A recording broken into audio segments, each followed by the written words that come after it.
ভাই তুই আমার কবরটা এনে সরাই দে, আমার অনেক কষ্ট হচ্ছে, আমি আর এই কবরে থাকতে পারতেছি না ভাই, তুই আমার কবরটা সরিয়ে ফেল।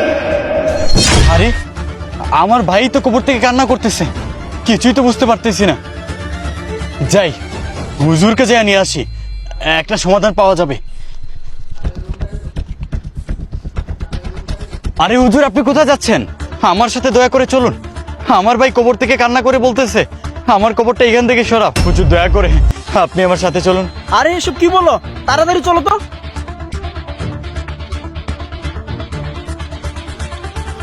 দেখুন হুজুর, এইটা আমার ভাইয়ের কবর।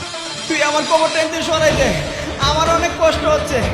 দেখেছেন হুজুর, আমার ভাইয়ের কবর থেকে কান্নার আওয়াজ আসতেছে। দাঁড়াও আমি দেখতেছি।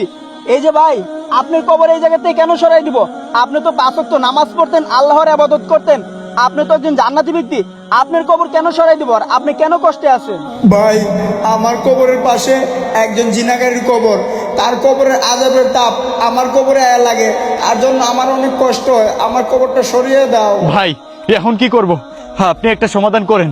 বুঝতে পেরেছেন ভাই, জিনাকারী শাস্তি এতটা ভয়ঙ্কর হয় যে পাশে থাকা মুর্দারেরও কষ্ট হয়। আজকে থেকে আমরা আর কখনো জিনাকাজি লিপ্ত হব না। আর আপনার ভাইয়ের জন্য আমরা মন থেকে দোয়া করি, আল্লাহ তাআলা যেন আপনার ভাইকে শান্তিতে রাখেন। হে আল্লাহ, আমরা মুসলমান হয়ে থাকলে অবশ্যই আল্লাহর নামটি লিখে যাব, আর চ্যানেলটি সাবস্ক্রাইব করতে বলবো না।